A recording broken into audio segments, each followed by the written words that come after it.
안녕하세요. 네. 보통 이제 이렇게 강연하고 슬라이드 앞에 서면 무대는 밝고 객석 쪽은 어둡기 때문에 여러분들 얼굴이 잘 안 보이는데 여기는 그렇진 않네요. 서로 잘 보이게 되어 있네요. 제 쪽이 더 어두울까요? 네, 어두운 게 낫습니다. 제가 이제 방금 말씀드렸던 제목이 좀 낯설 수도 있겠다는 생각이 들기는 합니다.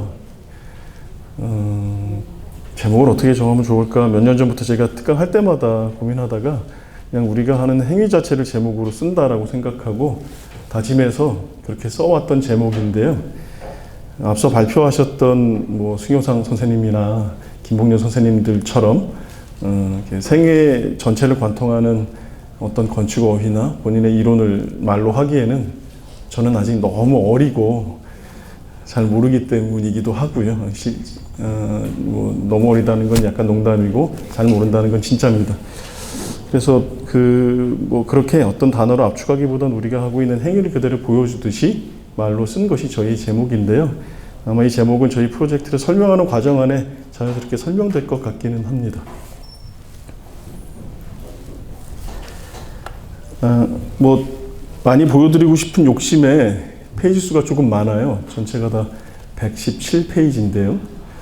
이거를 주어진 시간에는 다 하려면 한 슬라이드당 30초 이내로 해야 그래도 여러분들 이야기도 좀 듣고 제가 더 말씀도 드릴 수 있을 것 같은데 자칫 1분씩 하면 2시간이 이제 넘어갈 겁니다. 아마 지금도 시작한 지 몇 분이 지났을 것 같은데요.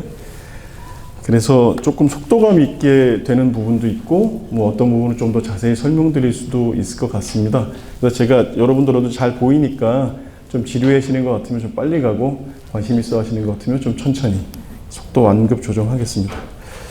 크게는 3개의 챕터로 설명드릴 수가 있겠어요. 첫 번째는 뭐 작은 작업입니다. 일단 규모가 크지 않은 작업 5가지를 보여드릴 건데 사실은 이 작업은 연원수로 보면 제가 2010년에 독립했습니다. 2010년에 독립하고 뭐 지금까지로 따지면 한 15년 차 정도 되는 것 같은데 그 전반에 그냥 점점이 거리를 두고 있는 5개의 프로젝트입니다. 그래서 이 5개의 프로젝트를 고르고 나서도 보니 저희가 어떤 식으로 좀 더 생각이 달라져 왔구나 또는 뭐 그걸 긍정적으로 보자면 발전해 왔구나 이렇게 생각할 수가 있어서 그거를 보여드리는 것도 의미 있겠다. 그래서 작은 작업 5가지를 소화하실 수 있도록 보여드리고요. 그 다음에는 제가 이제 건축을 전공하지 못하신 분들에게 건축을 이제 이해하는 데 도움이 될 만한 말씀을 전할 때마다 쓰는 그 텍스트가 2가지가 있습니다. 그걸 설명드릴 거고 그리고 마지막으로 저희가 최근 한 5년 사이에 수행했었던 공공 프로젝트들을 쭉 설명드릴 건데요. 그 중에는 이제 최근에 개관하고 있는 사진미술관도 좀 포함되어 있는 그런 상황입니다. 이게 뭐처럼 보이실지요? 아이들이 이제 신나게 무릎 줄잡고 막 흔들고 있잖아요. 이게 저희가 2010년인가? 2011년? 네, 2011년에 광주 디자인 비엔날레라고 있습니다. 2년에 한 번씩 하는 디자인 비엔날레죠.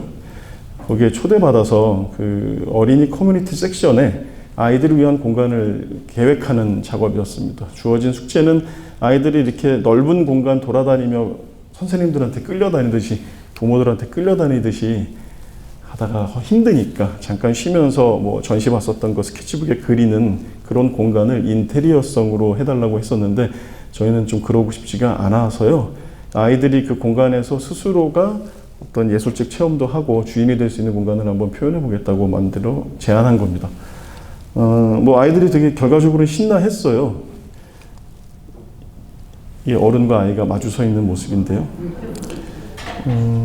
여기 보시면 이제 등장하고 있는 것이 여기 뭔가 이렇게 줄이 하얀 게 있고 밑에는 조금 더 짙은 선처럼 보이죠? 한 장 더 넘겨보겠습니다. 이렇게도 보입니다. 이게 저희 스케치인데요. 사실은 이거는 이렇습니다. 그 아이의 눈에서 봤을 때 이렇게 뭔가 갈대밭 같은 속에 이렇게 잠겨 있듯이 뭔가 이렇게 뭐 포근하게 안겨 있는 듯한 느낌도 있으며 동시에 어른들은 옛날 아이적 시절도 생각나도록 하겠다라는 의도로 천정부터 바닥까지 매달려 있는 실리콘 벨트입니다. 속이 비어져 있고요. 그 속에다가 1m 정도 되는 쇠봉을 초록색 또는 갈색으로 색칠해서 그렇게 보이도록, 그러니까 아이들 눈높이에 봤을 때는 흡사 이렇게 어떤 풀 속에 있는 것처럼 하도록 하는 겁니다. 근데 뭐 그것까지는 뭐 그러려니 하실 텐데, 이 실리콘 벨트라고 하는 게 어떤 특징이냐면 건드리면 파르르 떨립니다. 그러니까 굉장히 그 탄성이 그 생경할 정도로 이렇게 부들부들 떨려요. 근데 생각해 보시면 밑에 한 1m쯤 되는 쇠봉이 있기 때문에 건드리면 쇠봉이 있는 데는 쇠봉의 움직임대로 이렇게 움직이고 위에는 바르르 떨립니다. 그리고 끝에는 낚시용 방울이 달려 있어요. 그래서 아이들이 이것을 수르르 훑고 가면 비 오는 소리처럼 차르르 소리가 납니다. 근데 이 실리콘 벨트의 간격은 저희가 디자인하기로 아이들의 몸 크기에서는 어느 방향으로 가도 실리콘을 의도적으로 건드리지 않으면 피할 수 있는 폭인데, 어른들은 어떤 방향으로 가도 건드리게 됩니다. 그러니까 어른들은 엉금엉금 지나가고요. 왜냐하면 벨소리가 나면 괜히 내가 주목받으니까 어른들이 싫어하거든요.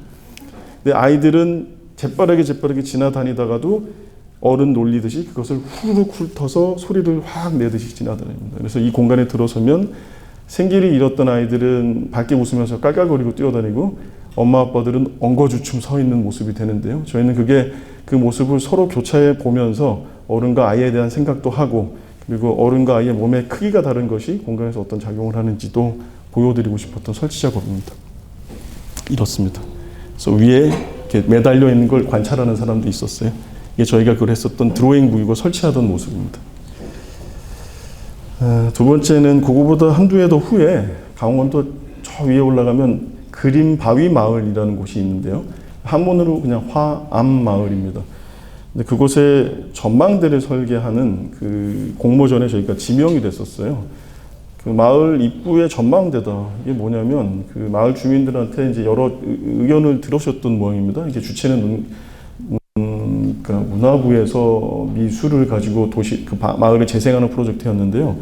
보통 그런 거 아마 떠오르실 거예요. 벽화 같은 거 그리는 게 주된 사업이었죠. 근데 몇 번 그렇게 하고 나니까 지역에 있는 분들이 좀 지루하기도 하고 뭐 좀 다른 거 해보자는 생각도 하셨던 것 같아요. 장단점도 뭐 있었던 것 같고요. 그래서 건축가가 거기에 개입이 되기 시작하던 즈음인데, 마을 주민들의 의견은 이랬답니다. 이렇게 이 앞에 이제 소금강이 흐르고 있고요. 좋은 캠핑장도 있고 뭐 경치가 참 좋습니다. 거기에 와서들 캠핑하고 놀고 가는 건 좋은데 마을에 들어와서 라면 하나 안 사주고 쓰레기만 버리고 가는 것 같은 거예요.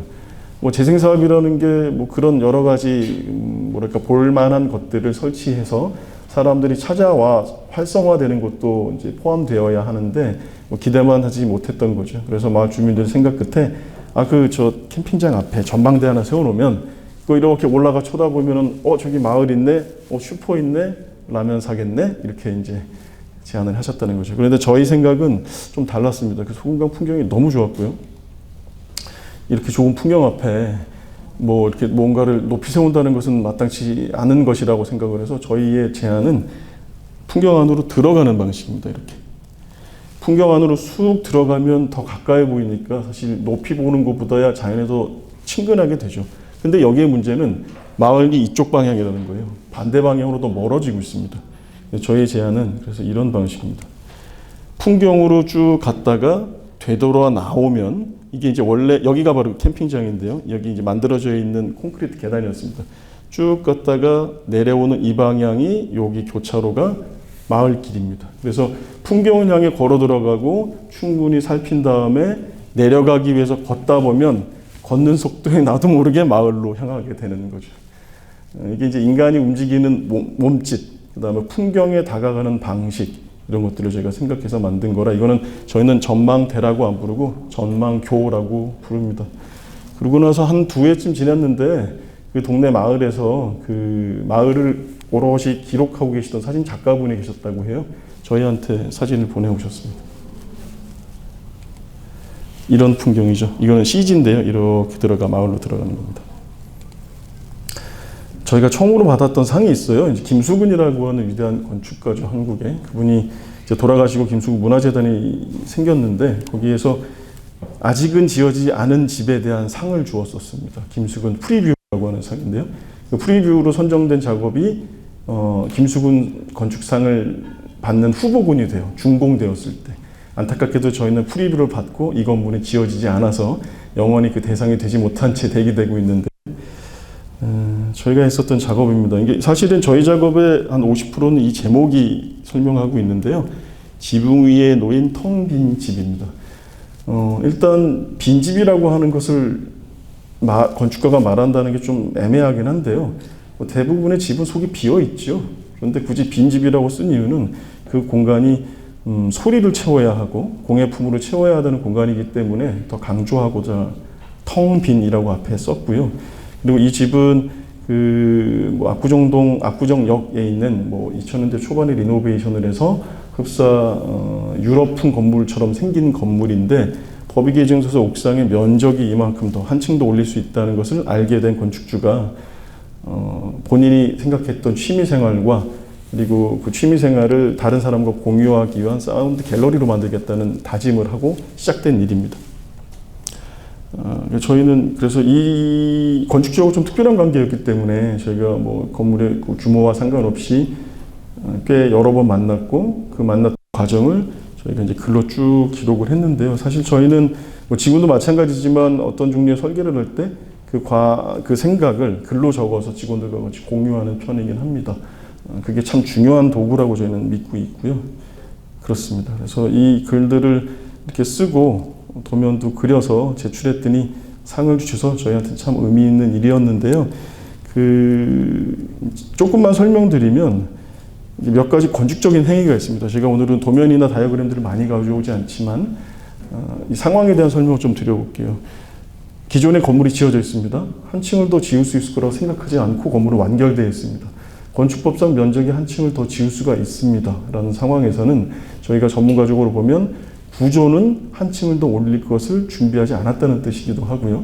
그리고 그러면 굉장히 가벼운 건물을 올려야 하는데 음악을 틀어야 되는 공간은 거꾸로 생각보다 되게 무거워야 합니다. 저희가 지금 있는 이런 실드도 마찬가지인데요. 소리가 다른 곳으로 전달되지 않게 하기 위해서는 차음되거나 흡음을 해야 되는데 그게 물리적으로 그 밀도가 되게 높아야 하는 일이니 결국에는 무거워집니다. 그러니까 하고자 하는 그 프로그램이 이 건물이 감당할 만한 어떤 몸체가 되어 있지 않았던 거죠. 그래서 저희가 비었다고 하는 것만큼 소개를 비우기도 했지만 특별한 디테일들을 통해서 소리를 흡수하면서도 이만한 건물의 규모를 올릴 때 건물의 하중이 분산될 수 있는 방식을 제가 고안했습니다. 그래서 기둥 위에 기둥을 오는 방식이 아니라 이 건물의 맨 위에 있는 이 부분은 올라오는 기둥하고 살짝 바닥에서 띄워서 옥상의 허공에 볼을 딱 날려가지고 반대쪽 기둥까지 보내고 그래서 이쪽 슬라브 바닥에는 힘을 주는 방식이 아닙니다. 잘못해서 슬라브 바닥에 누르면 그 부분이 구멍이 뽕 날 수도 있기 때문에요. 그런 식으로 허공에다가 하나의 교량 같은 걸 만들고 그 위에다 집을 지었습니다. 그래서 기술적으로 그리고 뭔가를 채우겠다는 개념적으로는 아주 꽉 차 있지만 결과적으로는 아주 텅 빈 집이 됐습니다. 네, 그 다음에는 저희가 이제 옥수수집이라고 부르는 프로젝트입니다. 이거는 서울 중구 황학동에 있는데요. 혹시 황학동 아시는 분들 있으시겠죠? 기억하시는 분들 많더라고요. 중앙시장 주변입니다. 거기에는 아주 작은 건물들이 있어요. 역사적으로 보면은 아주 여러 가지 변화가 있었던 곳이긴 합니다. 그 이야기는 좀 뒤로 하고요. 황학동에 이런 풍경이었습니다. 보시면 이렇게 요만한 집들이 쪼로로로록 줄을 맞춰서 이게 중앙시장 아케이드랑 거의 비슷한 높이를 맞추고 있는 2층 이상의 건물은 드문 겁니다. 3층, 4층짜리가 있긴 한데요. 사실은 근데 여기가 높이 제한이 최근까지 20m고 이제 50m로 풀릴 거로 이제 공고되어 있는 일반 상업지역입니다. 용적률 800%짜리 땅이에요.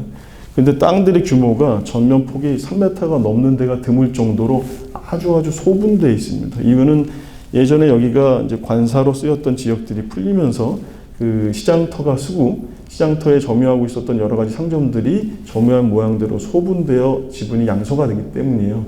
그러니까 좁은 폭들의 집들을 일거에 새롭게 짓기란 너무너무 어렵겠죠. 그리고 실제로 이 집들은 거의 그냥 이렇게 집에다 옆에 집을 붙여서 판넬을 이렇게 걸듯이 지었기 때문에 어느 한 집 지으면 그 옆집이 위태로워지니 어느 누구도 이렇게 선뜻 나서지 않았어요. 그런데 어느 날 이 끝에 가면 주신당이라고 한 아주 독특한 칵테일 카페가 있는데요. 그쪽 사장님 소개로 저희한테 한 분이 찾아오셨습니다. 굉장히 젊으신 분이었어요. 시작할 때 20대 후반이었고 이제는 30대 초반이 된 분인데 컴퓨터 코딩을 해서 이렇게 그러니까 아마 시드머니를 마련해 하셔가지고 부동산 쪽으로 이제 진입하게 된 아주 젊은 사업가입니다. 근데 그분이 여기에 정말 폭이 2m도 채 안 되는 걸 한 3개 필지를 개별적으로 다 사업 모으셔서 이 건물을 지을 수 있는 준비를 하고 저희 찾아왔습니다. 실제로 공사를 짓는데 옆집 지붕도 한번 뚫렸고요. 이렇게 철거하다가 들었다 떨궈가지고 지붕 뚫어지고 옆에 집 벽이 기울어서 그걸 다 보수해주기도 했습니다.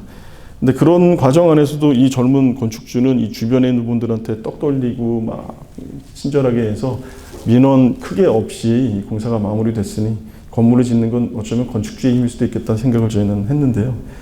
아무튼 이 집을 지을 때 저희가 많이 고민했었던 건 이런 겁니다. 주변의 건물 높이가 이렇게 낮은데 아직은 아무리 높게 집을 수 있다고 해도 그거를 어떻게 해야 될까? 가능하면 예전에 있었던 그 동네의 규칙을 수용하고 새로 지었지만 그래도 친근한 듯한 느낌으로 지어질 때 이 건물은 존중 또는 사랑받을 수 있을 거라고 생각했고요. 이 건물이 이 뒤에 조그만한 골목길이 있습니다. 그래서 전면길에서 뒤로 관통되는 방식으로 문을 내서 전면폭이 좁은 상가 밀집 지역의 상업시설로서 표면적을 늘리면서 동시에 길을 내어주는 방식으로 그렇게 저희가 디자인을 했습니다. 그래서 보시면 주변에 있는 건물과 높이가 얼핏 비슷해 보이는 이 밑에 부분은 이 양쪽에 다 달아매어놓은 그 어닝과 비슷한 디테일을 가지고 있고요. 창문의 크기라든지 그다음에 재료의 질감이나 색깔도 맞추었습니다. 주변에 있는 색깔들을 다 믹서기에 넣고 호로록 갈면 이 색깔일 것이다, 이 색깔일 것이다 라는 게 저희가 색깔을 선정한 이유고요. 이 상부 위는 주변에 있는 약간은 높은 건물들이 벽돌 건물이 있습니다. 2층 이상 되는 것. 벽돌 건물이고 벽돌에 표현할 수 있는 디테일을 저희가 적용을 했고요. 자세히 보면 좀 다른 것은 여전히 똑같은 벽돌 건물이지만 뭐가 다르냐면 줄눈은 주변에서는 빨간 벽돌에 베이지 줄눈인데 저희는 줄눈이 빨간색이고 벽돌이 베이지색입니다.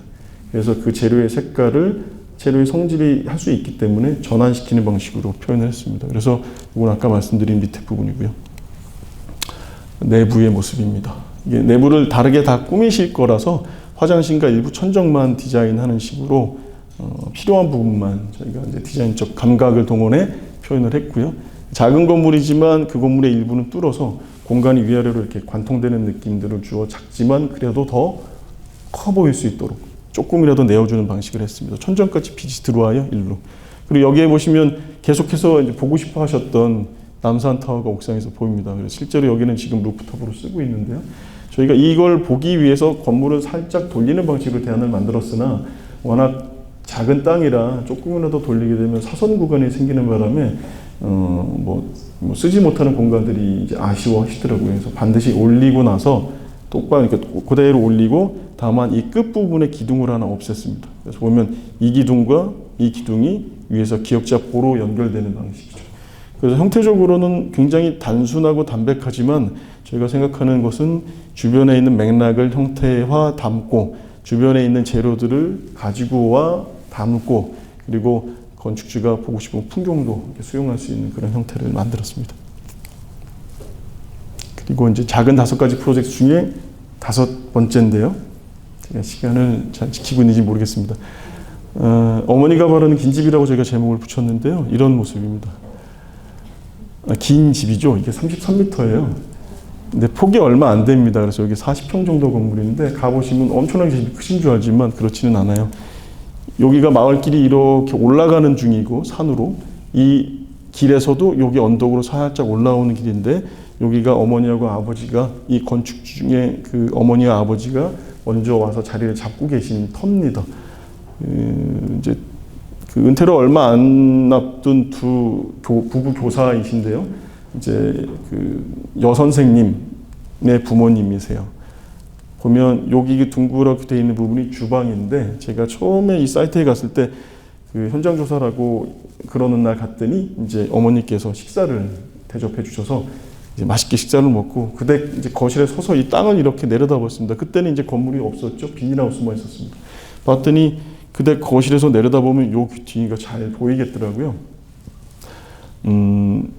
가까이 보이면 더 그럴 것이라는 생각이 들었어요. 가까이 오셨는데 내려다보니 불 꺼져 있고 9시인데도 불 꺼져 있고 12시인데도 불 꺼져 있으면 얼마나 마음이 더 그러실까.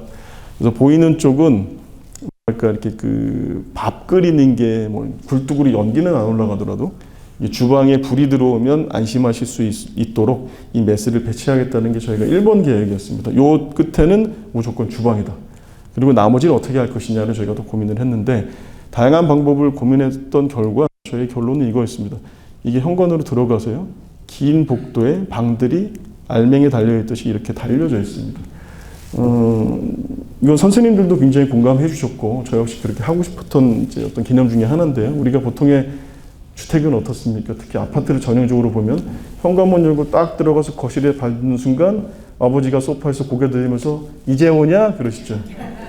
그러니까 어떤 가정의 구성이 그렇게 돼 있는 거죠. 그래서 거실은 아버지의 공간이고 주방은 어머니의 공간이고 거기가 양파 껍질이 점점 뭐 까지듯이 또는 뭐 넓어지듯이 사회 구조가 사회에서 가족에서 아버지 밑에 식구들이 있는 방식의 구조였던 것이 그 어떤 뭐 주택의 한 유형으로 자리 잡았다고 생각을 하고 있는 터라 그거와는 다른 방식이고 싶었습니다. 누구든 현관으로 들어가서 어머니 아버지의 눈치 없이 내 방으로 갈 수 있습니다. 남편은 여기에서 밤새도록 넷플릭스를 봐도 부인하고 눈치 보지 않을 수 있습니다.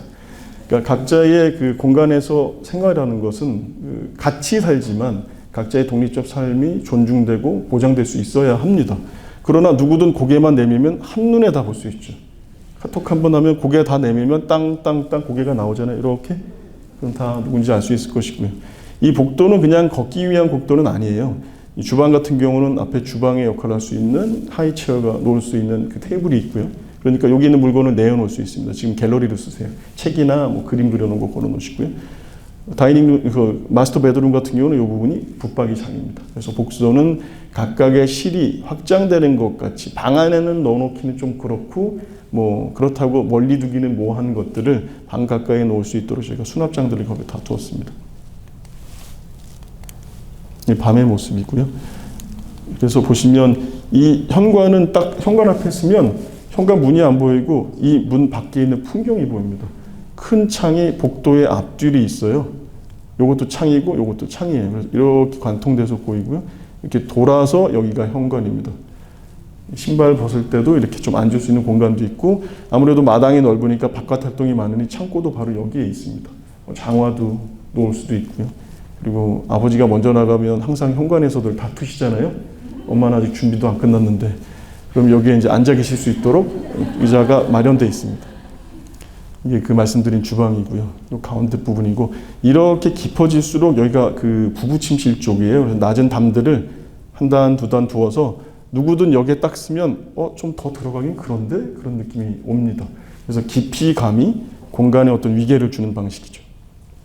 겨울 풍경이고요. 아까 그 복도 사진이 맨 위에 있었는데 하나가 지나가 버렸습니다. 첫 번째 차트가 끝났습니다. 네, 제가 저희가 했었던 프로젝트를 뭐 5개 정도로 좀 설명을 드리는 과정 안에 저 양반이 뭐 말하는 것 속에 뭐 조금 있는 것 같은데라고 느끼신 분들도 있을 것 같은데요. 그게 무언지 뭐 저도 알면 참 좋겠습니다만 아무튼 저는 이런 방식으로 설명하고 이런 방식으로 설계를 해오고 있는데 뭐 저뿐 아니라 이후에 다른 건축가들의 작업 또는 뭐 오며 가며 보시게 될 건물들을 볼 때 이런 식으로 보면 좋겠다고 생각하고 제가 한 챕터를 더 준비했습니다. 이거를 건축 읽기라고 좀 표현을 하는데요. 제가 뭐 주제넘게 대학에서 건축 미학 수업을 하고 있습니다. 근데 미학 수업은 뭐 그렇게 그 제목을 온전히 받기에는 제가 너무 부족해서 제가 그거를 건축 읽기라는 이름으로 소제목을 달아서 수업을 진행하고 있는데 그리고 뭐 어떤 답사를 가거나 뭐 대중들을 만나 이야기할 때마다 좀 항상 설명드리는 두 분의 책입니다. 이게 존 러스킨이라고 하는 분이세요. 뭐 프로필은 너무너무 다양한데 여하튼 오늘은 건축하시는 분으로 하겠습니다. 이분이 건축의 7등불이라는 책을 쓰셨어요. 근데 이 책은 이 앞에 7등불에 대한 얘기는 당시 이제 이성주의자로서 합리주의자로서 맞지 않았던 사회에 대한 비판이 있는 그런 책이긴 합니다. 근데 이 책의 쭉 내용이 끝나고 나면 뒤에 부록이 있습니다. 꼭 매진말부터 보듯이 부록이 전 참 재밌게 읽었는데요. 거기에 보면 감탄의 4가지 방식을 이야기하고 있습니다. 첫 번째는 감성적. 이게 뭐냐면 이제 수도원 비행 같은 거 가시면 수도원에 딱 들어가면 이제 어두워지죠. 그리고 촛불이 저기 있기도 하고 뭐 좋은 때에 가면 볕이 이제 스테인리 글라스로 이렇게 들어오기도 할 겁니다. 누군가 노래를 부르고 있으면 더 얼마나 근사할까요? 이런 것들. 이게 감성적 감탄입니다. 이분이 정의하시는 거예요. 두 번째 자랑스러운 감탄은 그 롯데 기업 롯데라고 하는 회사 입장에서 보면 롯데 그 빌딩은 자랑스러운 감탄입니다. 뭐 그게 아닌 다른 예로 들자면 그러니까 능 같은 거. 그러면 그 왕을 존경했던 그 백성들 입장에서는 아주 자랑스러운 거죠. 아, 우리 위대하신 대왕님이시여. 장인적 감탄은 이런 겁니다. 이제 아버지가 집에 우리 집 북촌에 살았는데 요만한 벽에 보면 저희 아버지가 40살 때 그 타일 붙이느라고 얼마나 고생했을 건지 몰라라고 기억하시는 분 있을 거예요. 아버지가 하나하나 한여름에 그냥 땀 뻘뻘 흘리면서 그거 붙이느라고 얼마나 고생하셨어. 이런 게 장인적 감탄에 가깝습니다. 실제로 장인이 만든 것도 그렇고요. 누군가의 정성이 깃든 것을 저는 그렇게 표현하고 싶은데요. 이런 앞서 말씀드린 세 가지 감탄 방식으로 건물 이렇게 내가 둘러보십시오. 아마 각자의 뭔가 좋다라고 느끼는 그 순간에 이 세 가지 감탄이 다 자리하고 있을 겁니다. 와, 이게 정말 멋있다 하는 거는 아마 자랑스러운 감탄이나 감성적 감탄일 가능성이 높고요. 이거 정말 어떻게 만들었는지 몰라 하면서 보시는 거는 장인적 감탄에 가깝습니다. 그런데 이제 여기에 하나가 더 있는데 예술적이고 이성적 감탄이라는 게 있습니다. 예술적 감탄은 좀 뒤로 할게요. 뭐 저도 아직 잘 모르겠고 뭐 말하기도 쉽지 않은 부분이라. 이성적 감탄은 그래도 좀 말할 수 있을 것 같습니다. 그러니까 합리적인 사고에 의해서 이거야, 그거 아니야, 이거야, 오케이. 선택의 결과로 만들어지는 거라고 생각하셔도 돼요. 그러니까 지금 뭐 일로 들어가는 게 맞아? 아니야. 우리는 3명이니까 일로 가는 게 맞아. 아, 그래? 이런 어떤 결과들이, 그러니까 선택에 모여진 결과들이 하나의 덩어리로 만들어진 것을 이성적인 결과물이라고 말할 수 있는데요. 이런 식으로 사고에 의해서 결과물까지 쭉 합리적으로 이어질 수 있다라고 하는 것에 이성적 감탄이라는 겁니다. 이게 뭐 그렇게 감탄할 일이야 싶을 수는 있겠으나 이성적인 체계로 모든 것이 세팅되어 있는 사람이 바라본다면 수학처럼 명료하게 떨어지는 것에 아주 전율을 느끼고 감탄한다고 생각하셔도 될 거예요. 근데 이분은 사실은 이 4가지 감탄 방식에 그 이제 위계도 있습니다.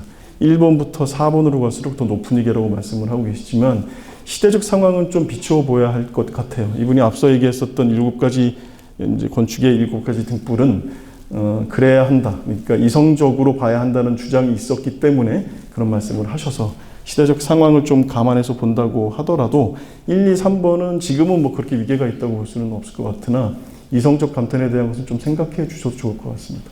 그게 이제 앞서 제가 뭐 설명드린 거나 앞으로 이제 건축가들이 작업을 설명할 때 이야기를 듣고 보면 이 건물이 좀 달라 보이네 하는 그 순간일 겁니다. 그러니까 그걸 한번 좀 상기해 봐 주시면 좋을 것 같고요. 그게 조금 더 만약에 훈련이 된다면 건물이 지어지지 않고 도면으로 되어 있는 걸 보는 것만으로도 우와, 이 도면 보면서 우와, 이 건물 좋네 라고 말할 수 있는 그런 순간이 오실 수도 있을 거예요. 보통 건축가들이 그렇죠.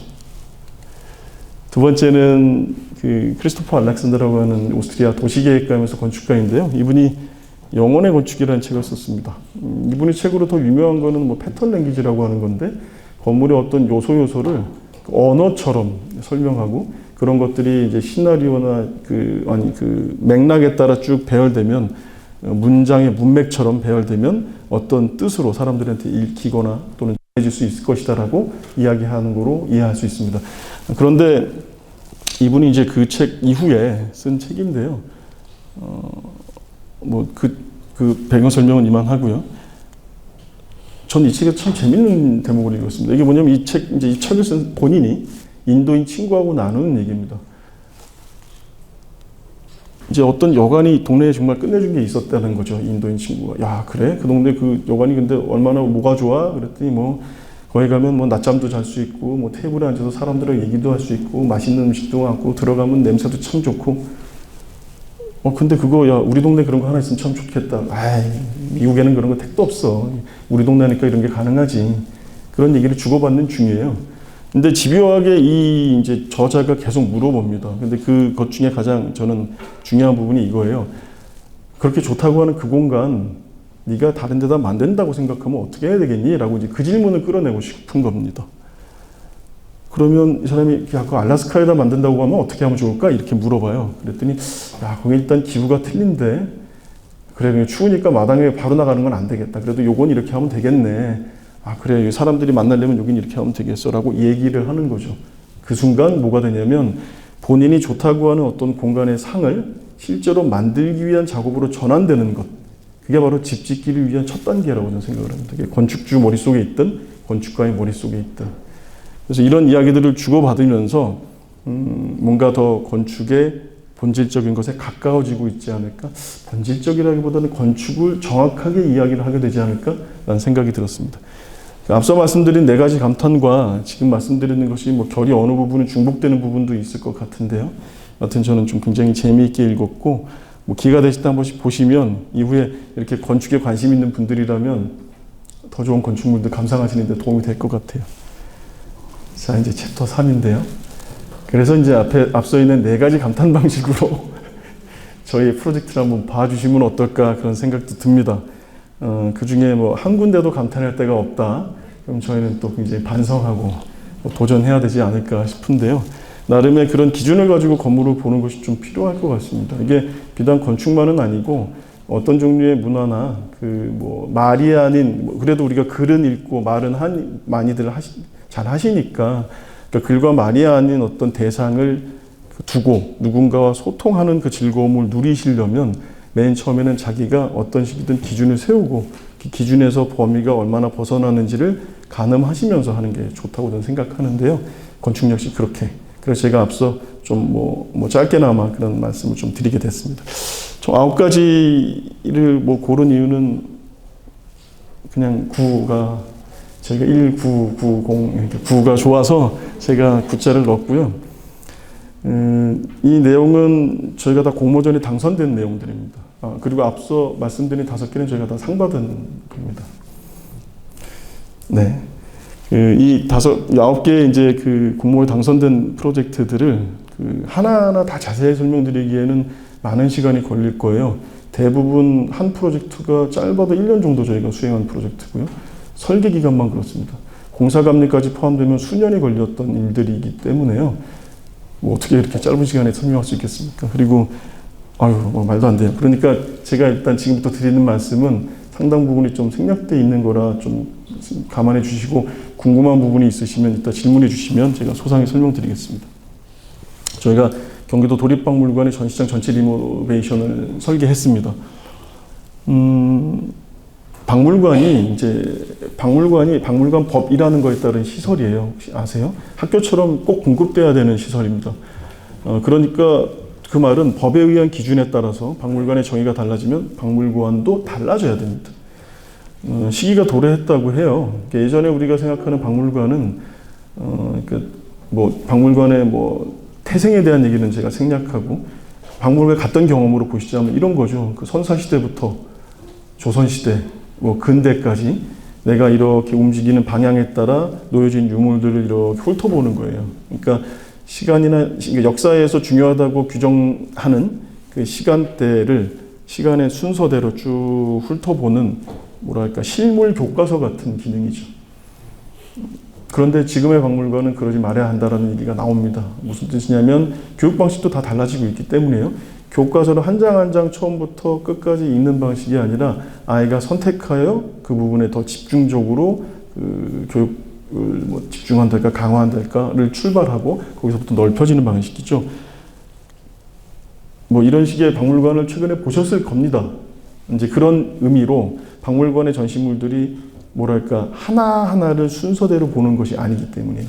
보시면 지금 제가 여기 서 있다고 보면 이것도 보이고 이것도 보이고 저 멀리 저것도 보여요. 그러니까 어떻게 보면 박물관에 딱 들어섰는데 꼭 슈퍼마켓 들어간 것처럼 물건들이 주르륵 늘어져 있습니다.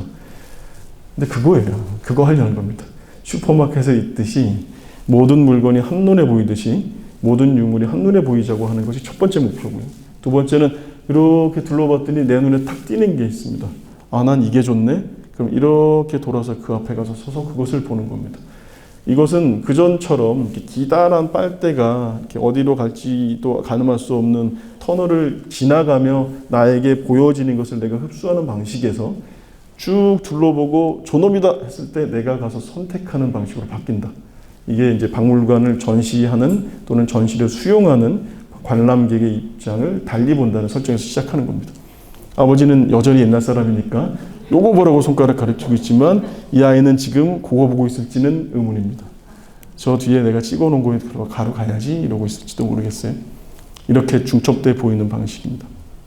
이렇게 한눈에 보이는 방식이고요.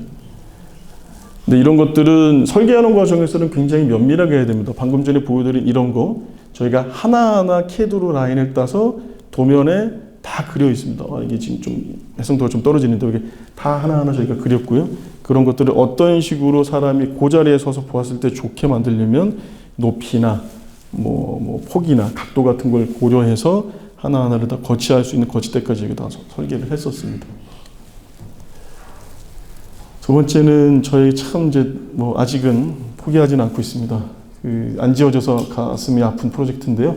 저희가 했었던 것이 가장 규모가 큰 프로젝트인데 서울역 4호선 전체를 저희가 개선하는 프로젝트였습니다.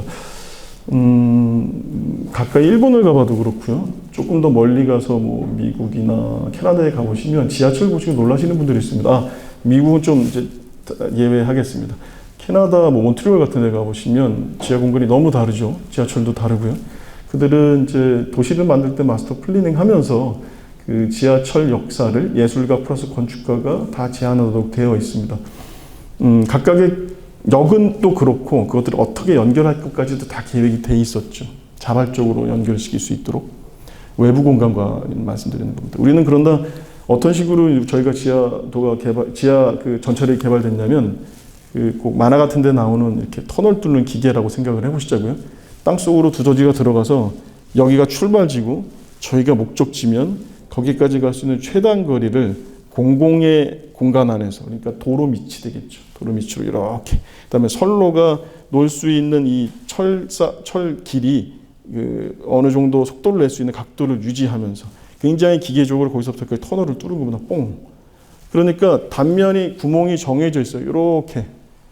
그러니까 시설이 필요하면 어떻게 되냐면 이게 이렇게 우리가 지금 공간이라고 생각하면 여기서부터 화장실 안쪽으로 들이밀고 거기서 만약에 화장실이 요만하면 이렇게 들어오고 안방이 이만하면 이렇게 들어오고 무슨 방이 이만하면 이렇게 들어오는 방식. 안으로 필요한 실들이 크기가 돌출되는 방식으로 건물을 지을 수밖에 없어요. 실들을.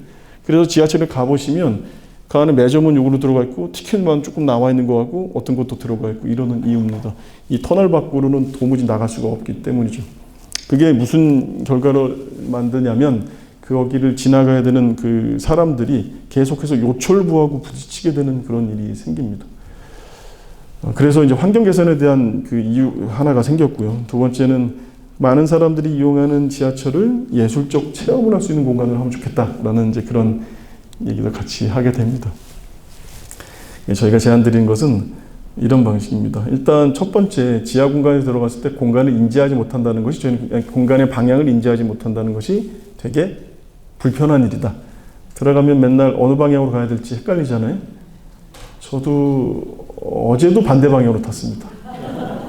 어제도 반대 방향으로 타서 서울시청 쪽으로 가야 되는데 한참 가다 보니까 반대로 가고 있더라고요.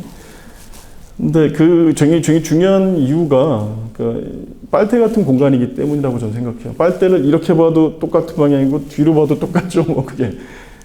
근데 그럼 우리가 일반적인 길들은 왜 달리 보이냐? 여러 가지 요철물이나 특징적인 것들을 나도 모르게 인지하고 때문이죠. 그러니까 언덕이 이렇게 있다고 생각해 보시자고요. 그럼 그 언덕 너머와 뒤는 구별할 수 있지 않습니까? 근데 바닥을 그렇게 만들어 갔다가는 지나다니는 사람들 다 걸려 넘어지잖아요. 저희는 천정에 주목했습니다. 여기도 잘 보시면 천정이요. 요철이 있죠, 이렇게. 이게 구조물인 데도 있고 또는 조명인 데도 있고 그 사이를 잘 이용해서 그런 것들을 설비를 끼웠겠지요. 근데 여기다가 가능하다면 스타킹 같은 거를 저 반대쪽으로 쫙 당긴다고 생각하시면 튀어나온 부분은 튀어나와 있을 것이고 여전히 안으로 들어간 부분은 쑥 빨려 들어가지 않겠습니까? 이게 그런 모습입니다. 지하철 천정 속을 뜯어보면 그 안에 어마어마한 설비가 들어있습니다. 환기를 위한 설비, 소방을 위한 설비, 기타 여러 가지 전기 설비들이 다 들어있는데요. 그게 다 균일하게 쫙 놓여져 있는 게 아닙니다. 일정 방향으로 선형을 구성하고 있으나 어느 부분은 깊이 공간이 비어있고 어느 부분은 또 돌출되어 있습니다. 저희는 그것에 주목해서 어떤 지붕의 형태를 그거에 맞추어 내부에 있는 기계 장치를 흡사 내장 위에다가 내부 씌운 것처럼 그 비유가 비슷하겠네요. 순대를 이렇게 탁 띄었다 보니까 오늘도 물통하지 않겠습니까? 그런 식으로 모양을 잘 만들어서 내가 서 있는 위치가 뒤돌아서 보면 이쪽 방향과 저쪽 방향이 직관적으로 다른다는 걸 인식하도록 하고요. 그 틈새 속에 그 볕을 꼭 구름 사이에서 나오는 것처럼 반사광으로 만들어서 지하에서는 이렇게 뭐 보통 잘 느껴지지 않는 편안한 빛을 만들려고 생각을 했고, 돌출되어 있는 돌출물들의 면을 연속적으로 새로운 표면을 거기다 씌우는 방식으로 했습니다. 이런 새로운 표면은 예전에 있었던 보존해야 되는 면을 이렇게 프린트해서 뭔가 그래도 예전 느낌을 좀 가지려고 했고요. 이런 색깔들은 보존해야 되는 벽돌을 약간 갈아 바른 것처럼 그런 색을 저희가 하려고 했습니다. 문화적인 것은 이래요. 사실 여기가 엄청나게 많은 사람들이 지나다니면 거기서 무엇을 할 수 있겠습니까? 신문에 간혹 지하철에서 기타 콘서트 했다, 이거 다 뭐 아무도 없을 때 찍은 거 아니겠어요? 근데 네덜란드의 공공미술에 보면 이런 게 있습니다. 사람들이 어마어마한 번잡한 길에 면에 있는 조그만 서점이나 조그만 뭐 문구점을 비워서 거기에 사람들이 앉아가지고 창밖을 쳐다보는 거예요. 그러니까 창밖에는 뮤지컬의 한 대목입니다. 거린이 바닥에 사람들 사이에 앉아가지고 마이크를 이렇게 혼자 몰래 차고 노래를 부르고 있어요. 지나다니는 사람은 진짜 거린인 줄 알아요. 근데 안에 본 사람은 뮤지컬의 한 장면처럼 보입니다. 이렇게 쇼윈도로 트리밍되어 있고 그분이 부르는 노래가 블루투스 스피커로 들리고 있기 때문이죠. 다시 말하면 우리가 이렇게 객석과 무대가 분리되어 있는 곳에 딱 서서 공연하는 게 아니라 안전하게 피할 수 있는 귀퉁이 공간, 사람이 밀리다 보면 이런 데가 남거든요. 그런 데 안전하게 관람할 수 있는 사람을 거기에 앉히고 수많은 사람들 사이에 배우 한두 명을 두어 관찰할 수 있도록 하는 방식으로 예술적 체험을 하도록 한다. 그런 방법 중에 또한 지원하기 위해서 만든 여러 가지 루바 틈새에 어떤 부분에서도 예술이 일어났을 때 지원할 수 있는 여러 가지 리시버나 또는 뭐 커넥터들이 달려있는 그런 방식입니다. 이게 그 지붕을 만들기 위해서 저희가 굉장히 면밀하게 한 것인데요. 이제 실제로는 이렇게 둥그렇게 꼭 그 자동차처럼 이렇게 속고로 깎은 것 같은 걸 컴퓨터 속에서 모델링을 유연하게 만들고 그것을 도마 위에 올려놓고 칼로 치듯이 땅땅땅땅땅 썰어서 이렇게 만드는 겁니다. 실제로 이런 도면이 만들어지고요. 그걸 가지고 이렇게 생산할 수가 있습니다. 그런데 이제 이게 시장이 바뀌면서 이제 첫 번째 보류 사업이 됐습니다. 사업비가 많이 든다고 기다리고 있어요. 네. 이거는 이제 세종대학교가 그 도시재생 사업으로 그 지역과 연계되는 사업을 땄습니다. 그런데 여러 가지 사업이 있는데 그 중에 이제 공간 사업 중에 하나가 지역과 연계될 수 있는 어떤 콘텐츠화된 물리적 조건을, 말이 좀 애매한데요. 그러니까 뭔가 뭐 건물도 아니고 방도 아닌 것이 뭔가 물리적으로 주변과 기여할 수 있는 것이어야 해요. 뭐 쉽게 말하면은 그냥 길거리에 있는 의자나 또는 자전거 거치대 같은 게 그런 역할을 할 수 있겠습니다. 근데 저희가 그런 것들을 섞어서 의자이면서도 처마이기도 한데 지나가면 사람들이 앉아 쉴 수 있는 공간을 만들어 제안을 드렸고요. 마스터 플랜이어서 그 세종대학교 전체를 하는데 그 중에 정문 쪽하고 후문 쪽을 먼저 시범 사업으로 했습니다. 저희는 이런 걸 어떻게 부르냐면 이제 뭐랄까, 보통 이제 건축하는 사람들이 쓰는 이제 용어로 뭐 이벤트가 일어나도록 한다 이런 말을 해요. 그 말은 뭐 이벤트라는 거 쓰는 사람에 따라 좀 틀리겠지만 어떤 종류의 행위가 일어나길 기대하는 공간을 만든다는 뜻입니다. 예를 들어 이제 비를 피하기 위해서 처마를 만들어 놓으면 그 밑에 이제 비를 피할 수 있게 되겠죠. 그런 기능이 부여됩니다. 근데 저희는 그거에서 조금 더 나아가서 이게 경계를 허문다고 하는 거. 여기 지금 보시면 이렇게 까맣게 아스콘 칠해, 여기가 세종대학교 땅이고요. 여기가 뭐 도로, 광진 땅입니다. 저희는 요 포장을 두 개를 어떻게든 갖게 하려고 했는데 안 되더라고요. 너무너무 많이 협의했는데도 이제 결국에는 이제 뭐 언젠간 되리라 하는 뭐 기회가 한번 그려놨는데, 여기 여하튼 담을 없앤 것만으로 없었던 폭들이 생겨 서로 교류할 수 있도록 됐죠. 여기가 그 세종대학교의 이제 그 콘서트홀입니다. 아이고, 이름이 생각이 안 나네요. 공연도 많이 하는 곳이죠. 대양홀. 예, 잘 아시는 분이 계시네요. 네. 그래서 뭐 이제 뭐 대중적 공연도 하고 뭐 클래식 공연도 하고 그렇습니다. 이 문은 이 대양홀 속에 있는 음대학생 연습실에서 밖으로 나오는 문입니다. 여기가 조그만 벤치가 있잖아요. 저는 그렇게 생각했어요. 첼로 같이 무거운 걸 들고 다니는 친구가 영차하고 가지고 나왔다가 아이고 쉬어야지 하고 벤치에 잠깐 앉았어요. 그런데 이제 벤치에 앉은 김에 첼로 그 상태를 보느라고 스르륵 열었는데 지나가는 사람들이 야 연주해? 하면서 기다리는 거죠 이렇게. 나도 모르게 이거 먼지 닦으려고 했다가 쭉 더 열어서 꺼내가지고 공연하게 될 수도 있지 않을까. 저희가 생각하는 상상력인데, 그러니까 어떤 종류의 이벤트가 일어난다고 하는 것은 그것이 일어날 수 있는 가능성을 높임에서 출발하는 것이니까 저희는 그렇게 생각을 하고 어떤 기획들을 하고 계획을 했습니다. 이게 전체적으로 다 하는 그런 마스터 플랜이 곳곳에 그런 요소를 갖추고 있는 것들을 그렇게 기대하는 바를 담아서 저희가 설계를 하고 만들어졌고요. 이거는 이제 대구에 있는 앵커 시설이라고, 보통 이제 앵커 시설이라고 하면 조금 이제 금방 안 와닿으실 텐데, 지역 거점 시설. 그러니까 어떤 종류의 여기는 그 공예가들이 여기에 그 스튜디오 작업을 하고요. 공예하는 분들이 이 밑에서 지역 주민들하고 교육하고 전시하고 그런 시설입니다. 그러니까 특정 문화의 앵커 시설 이렇게 보시면 되는데, 이게 사실은 보시면 이렇게 대구예요. 주거 지역이고요. 대부분 낮은 건물들 중에 이렇게 세 개가 나란히 높은 다세대 주택, 다가구 주택이 있었습니다. 그 중에 가운데 것이에요. 다가구 주택을 뭐 요것만 산 거 아니고요. 수성구는 꽤 오래전부터 공공 건축 자산을 늘려왔습니다. 그거를 또 문화 자산으로 전환하고 있고요. 여기 있는 요 조그마한 조그마다고 하는 건 아무튼 이 어린이 공원을 중심으로 여기에 하나, 총 5개의 공공시설을 이런 식으로 리노베이션을 해서 제공해 줄 계획으로 시작했고, 그 중에 저희가 첫 번째로 이제 완성이 됐었던 건데요. 그걸 하기 위해서 열심히 연습합니다. 리서치합니다.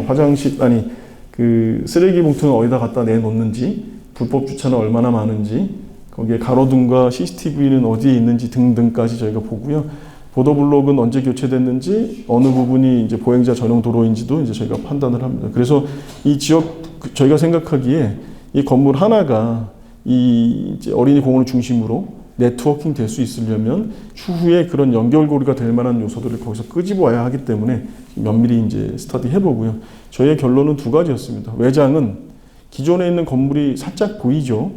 옆에 있는 것처럼 이제 요 창문 기준으로만 보시면 일반적인 다세대 주택입니다. 근데 저희가 껍질을 다 벗기고 하얗게 바른 다음에 단열재를 붙이고요. 거기다가 이제 또 다른 스킨을 하나 더 두어서 예전과는 다른 인상을 주는 방식입니다. 하지만 완전히 이것을 가리지 않고 투과될 수 있도록 보인 이유는 이 집이 리노베이션이다. 그러니까 예전에 있었던 집을 고쳤다는 것을 알려드림과 동시에 이런 부분들은 좀 더 돌출되고 들어감으로써 해당되는 창들이 바람도 좀 더 들고, 그리고 필요할 때는 요거 뜯고 나오고 할 수 있는 기능적인 것들을 감안해서 붙인 거고요. 그리고 내부로 들어가면 가운데가 이렇게 뻥 뚫려 있는데 실제로는 다 붙어 있었습니다. 뚫어서 내부 공간에 서로 이제 공공시설 같은 경우는 작가들이 상주할 때 조금 주의해야 될 것이, 너무 이제 자기의 작업에만 몰두하느라고 문을 꼭 걸어 담그는 경우가 있어요. 쭉 들어서 이제 그렇지 못하게. 예, 그런 건 좀 그런데 하여튼 이제 서로 간의 소통이 원활하게 일어날 수 있도록 고개 내밀어서 누구야 부르면 들립니다. 내려다보면 보이고요. 그런 직관적인 소통이 가능할 수 있도록 하고, 밖에 도로에 주변의 건물에 주도적으로 쓰여져 있는 벽돌을 안으로 끌어들여서 흡사 밖을 걷다가 안으로 들어온 것 같은 느낌이 드는, 안팎이 전환되는 듯한 그런 재료를 쓰는 방식으로 공공건축물의 사용을 증진한다고 할까? 그런 식으로 저희가 제안했습니다. 네, 서울 시립사진미술관입니다. 제가 벌써 절반 했어요. 물론 시간도 많이 갔군요. 조금만, 일단 사진미술관까지 좀 하고, 그 이후로 조금 속도를 한번 내볼까요? 올해 이제 5월 29일 개관이 예정되어 있습니다. 많이들 오세요. 저도 가겠죠.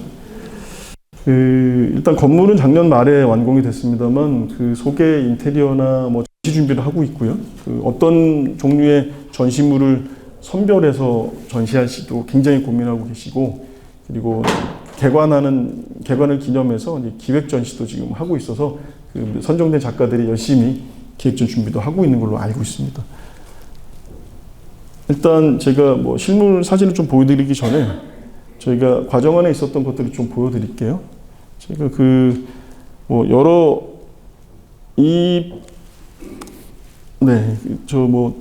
건립이 완공되기 전에 한 2번 정도의 사전 행사가 있었습니다. 하나는 국제 행사였었고요. 그때 이제 많은 분들께 사진 미술관이 어떻게 설계되고 있는지를 보고하는 그런 자리였었어요. 이 설계는 이제 2019년부터 비엔나 공대의 몰라덴 야데리치 교수님하고 저희 팀하고 같이 협력해서 근 한 5년을 이제 몰두에 만든 결과물입니다.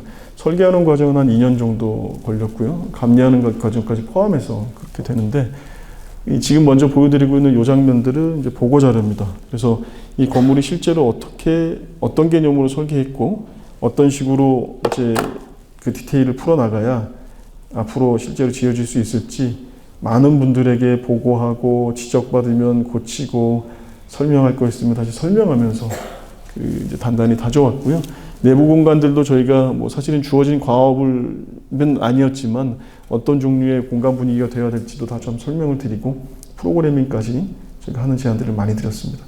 옆에 있는 로봇 박물관하고 이렇게 엮는 그런 이슈가 중간에 생기는 바람에 한 6개월 정도 더 저희가 연구해서 그 2개의 공간들을 터놓을 수 있도록 이렇게 좀 고민을 이제 풀어냈고요. 그리고 공사비가 또 따져보니 또 그렇게 많이 들지 않았겠습니까? 공공 프로젝트는 저희가 설계한 게 쉽지 않은 건물이라 공사비가 더 들어간 것도 분명히 있지만 실제로 한 시간의 격차가 있습니다. 2, 3년 정도. 그러니까 옛날에 했었던 것들을 기준으로 단가를 만들어서 사업 예산을 꾸리고 그 사업 예산에 맞는 설계안을 그 사업 예산에 맞는 공사가 되도록 하는 방식이어야 하기 때문에요. 몇 년간의 어떤 공사비 증가를 이제 감안해 주기는 하지만 그래도 현실화, 그러니까 실제와는 조금 차이가 있는 것 같습니다. 외장재는 어떻게 할지도 많이 이제 고민을 했었고요. 공사비 그 관계되는 얘기도 이제 더불어 계속하고 어떤 식으로 공법을 풀어야 이게 잘 될지 이런 식으로 이제 다 저희가 했습니다. 그리고 나서 이게 이제 다음에 보여드릴 시시 설계 도면인데요. 제가 기회가 될 때마다 사실은 보여드립니다. 왜냐하면 건축가가 하는 가장 실제적인 일은 말하는 게 있고요. 솔직히 말해야죠. 말해서 소통하는 게 있고 또 하나는 그걸 도면으로 만들어내는 겁니다. 그래서 그게 건물이 지어질 수 있는 설계 도서라는 거죠. 저희가 건물 현장에 가서 도서대로 지어졌는지 또는 생각지 못한 현장의 돌발 상황을 어떤 생각으로 이 설계를 했다는 것을 다시 상기해서 대응하는지 이런 것들은 저희가 하는 직접적인 일이 맞는데 건물을 짓는 거로 생각하시는 분들도 있습니다. 예전에는 그 업역이 통합되어 있었지만 지금은 완벽하게 분리가 돼 있죠. 더러 같이 하시는 분이 있습니다만 그거는 구분했다는 걸 2개를 하신다고 보셔도 됩니다. 그래서 제가 도면을 한번 보여드릴게요. 시시 도면입니다. 시시 도면은 보기도 어려우실 거예요. 그래서 제가 그냥 보여드리는 거예요. 그냥 한번 보시라고. 이게 이런 게 있다. 그러니까 저희가 음악 악보 못 보는 사람이 넘기다 보면 이게 무슨 소리인지 몰라도 악보라는 건 아시잖아요. 그렇죠? 의사들이 쓰는 차트에 무슨 말 썼는지 모르지만 분명히 의사가 썼을 거라고 저희는 생각을 합니다. 이게 건축가들이 하는 작업이 이런 결과물로 이제 만들어져서 이걸 가지고 건물을 짓게 되는데요. 이게 3만 장이거든요. 3만 장쯤 되거든요. 그러니까 언제까지 보겠어요, 이거를. 근데 이게 3만 장인데 그게 저희가 하는 게 계획 설계, 중간 설계, 실시 설계 중 실시 설계 납품 도서만 보면 그 정도 됩니다. 앞서 보여드린 보고서나 기본 설계, 계획 설계, 중간 설계까지 다 합치면 수만 장이 더 들어갈 거예요. 3만 장을 저희가 한 장 한 장 쌓는다고 생각하면 3m쯤 되더라고요. 제가 계산해 보니까. 근데 이제 한 세트를 납품하지 않죠, 저희가. 많이 합니다. 그래서 예전에는 청사진으로 납품할 때는 제 기억으로도 제가 이제 스텝으로 있을 때 2.5톤 트럭으로 하나 싣고 가고 그랬었어요. 근데 마정 청소년 수련회를 하고 엄청 큰 건물이었는데 실제로 도지사가 바뀌면서 안 지어졌죠. 여하튼 이런 도면들을 그려내고 이런 도면에 따라 이제 건물이 만들어집니다. 제가 쭉 좀 당겨 보겠습니다. 요게 이제 바깥에 이제 외장재가 아까 앞서 보여드린 그 서울역 같은 경우도 제가 한 장 한 장 잘라서 붙였다고 말씀드렸죠. 마찬가지입니다. 이것도 메스를 먼저 만들고 수평으로 잘라서 이런 식으로 한 장 한 장을 쌓듯이 도면 저희가 만들고 실제로 이런 식으로 작업을 했습니다. 사람이 하는 일이에요. 이게 근데 정말 대단하지 않습니까? 뭐 저희가 했다는 게 대단한 게 아니라 저걸 만들어낸 분들이 참 대단합니다. 그리고 이 건물은 구조적으로 굉장한 특징을 가지고 있어요. 이제 이게 이 도면을 도면 보시면 아시겠지만 아시기가 어려우시죠? 이게 건물이 상식적인 건물하고 좀 틀립니다. 보통의 건물들은 어떻게 생겼습니까? 가장 편안한 구조라고 생각하면 피라미드 생각하시면 돼요. 밑에는 넓고 위로 갈수록 좁다. 모래생을 쌓는다고 생각하시면 그렇죠. 밑면이 넓어야 건물이 안정적으로 올라가잖아요. 그런데 기술이 발전해서 이제 반듯하게는 섭니다. 그런데 이 건물은 사람 얼굴처럼 목이 밑에가 가느다란 걸 땅에다 세운 모습이에요. 얼굴이 커다랗고요. 그러니 그렇게 손잡이가 달려있는 만약에 아령 같은 거를 세운다고 하면 잘 쓸까요? 자꾸 넘어지겠죠. 그렇죠?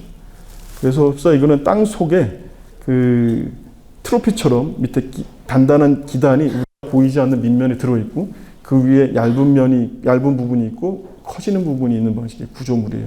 그래서 위에서 허공에서 지나다니는 그 기둥이 이렇게 안으로 들어왔다가 다시 전환되는 방식이라고 보시면 되는데 그런 구조물을 만들기 위해서 꽤나 애썼고요.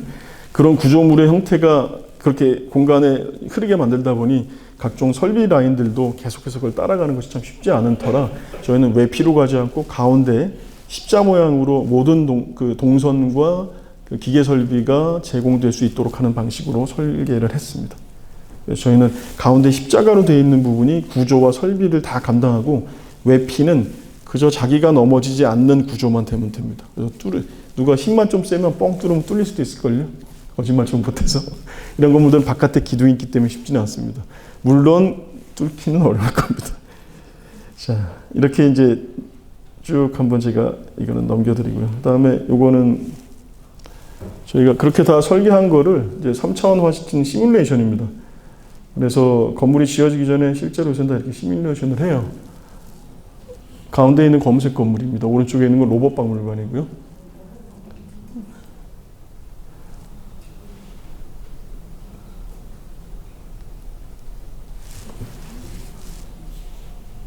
좀 어디 있어요? 창동역에서 내리시면 조금 그 북쪽으로 조금만 올라가시면 내려서 북쪽 게이트로 나오시면 보이실 겁니다. 네.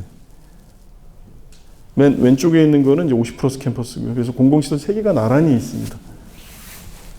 이 안으로 들어가 볼까요?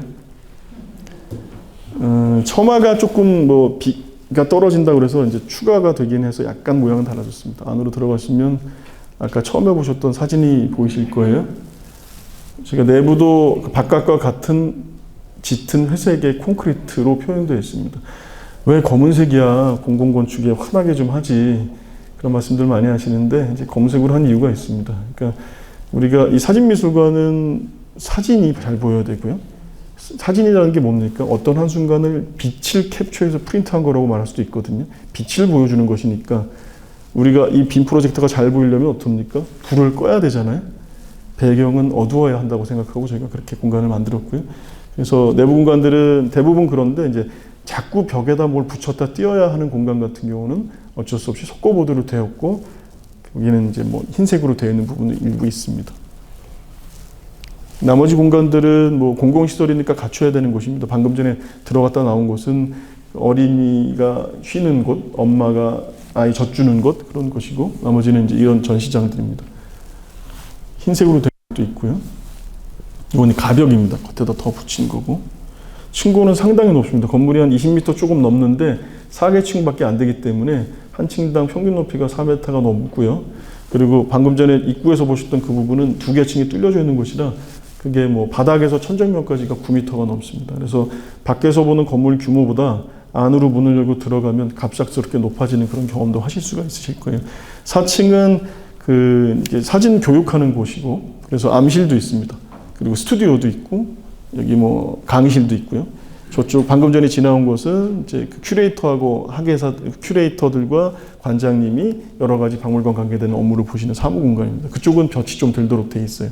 그리고 왼쪽은 아카이브실이어서 뭐 사진 관계되는 여러 가지 자료들을 도서들을 여기다 보관해 놓는 곳입니다. 그래서 요 엘리베이터 요 앞쪽은 시민들에게 개방되는 곳이고 이게 미술관이다 보니까 외벽에 창을 만들기가 좀 어렵습니다. 그래서 대부분 내부의 조명으로 컨트롤되는 거죠. 지금 여기처럼요. 그런데 위에는 이런 여러 가지 교육시설이나 아카이브, 사무실이 있기 때문에 중간에 중정을 하나 만들어서 빛과 바람이 좀 들 수 있도록 그렇게 만들었습니다.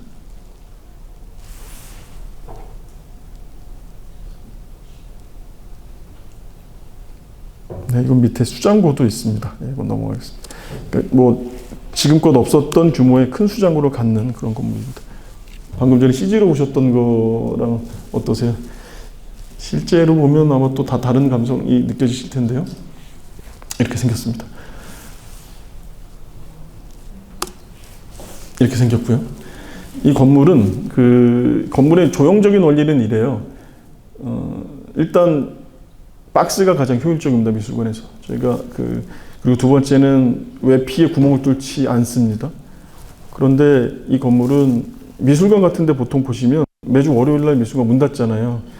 그 공원처럼 넓은 공간 같은 경우야 공원 같은 곳 산책할 수 있지만 도심지 한가운데 있는 곳은 여기 문 닫으면 뭐 갈 일도 없습니다. 근데 저희가 했었던 이 제수처는 외피가 사람들이 계단을 한단 쓸 수 있는 작은 정원처럼 쓸 수 있는 거죠. 그러니까 작은 계단형 쉼터. 그러니까 외피를 만든 원리가 바닥에 붙어서 외부 공간이 될 수 있도록 하는 겁니다. 문이 열리든 닫히든 상관없이. 그래서 저희가 이걸 만든 조형 원리는 뭐 셔터가 움직이는 움직임에서 착안을 했지만 실제로는 카드 또는 화투장도 괜찮겠습니다. 쌓아놓고 이렇게 돌린다고 생각해 보십시오. 수평면들이 이렇게 회전되는 게 느껴지시죠? 그게 이런 곡선의 형태를 만들어냅니다. 그게 이 모양이라고 보시면 돼요. 근데 그게 이렇게 바닥부터 붙어 있으니까 사람들이 쓸 수 있는 공간이 될 수 있다라고 저는 기대하고 있습니다. 만들어지는 모습과 같이 보여드리고요. 다시 한번 내부 공간 보여드립니다. 그러니까 여기는 아직 뭐 가구나 이런 시설들이 배치되어 있지 않은 그냥 공사가 완료되어 있는 깨끗한 모습이고 여기에 이제 뭐 리셉션 카운터도 있을 거고요. 아마도 전시물들도 여기 달려 있게 될 가능성이 높겠습니다. 뒤돌아본 모습이에요. 그러니까 이 부분이 이제 열고 들어온 문 쪽입니다. 그래서 여기는 천정이 물론 이것도 낮은 천장은 아니지만 한번 이렇게 이 정도 높이를 지나고 해서 더 높은 높이를 이렇게 보게 되는 그런 경험을 느끼게 되실 거고요. 2층을 전실이 지나가다 보면 여기서 빼꼼 쳐다보는 발코니가 있어요. 이게 그런 공간입니다. 그래서 저희가 그 내부 공간에서 어떤 공간의 순환이 길을 잃지 않게 만드는 방법이기도 하고요. 또는 이 공간에 특별한 이벤트가 있을 때 여기도 그렇고 여기도 미술관의 이제 뒤쪽입니다. 여기도 그렇고 내려다봐서 입체적으로 시각적 교류가 이루어질 수 있도록 하는 장치라고 보시면 될 것 같아요. 방금 여기입니다. 여기에 서서 보면 밑에가 보여요. 근데 다만 저희가 이제 안전 기준 때문에 이 높이가 1200이에요. 그러니까 키가 좀 그래도 좀 있으신 분이 내려다볼 수가 있고 구조 문제 때문에 좀 두꺼워졌습니다.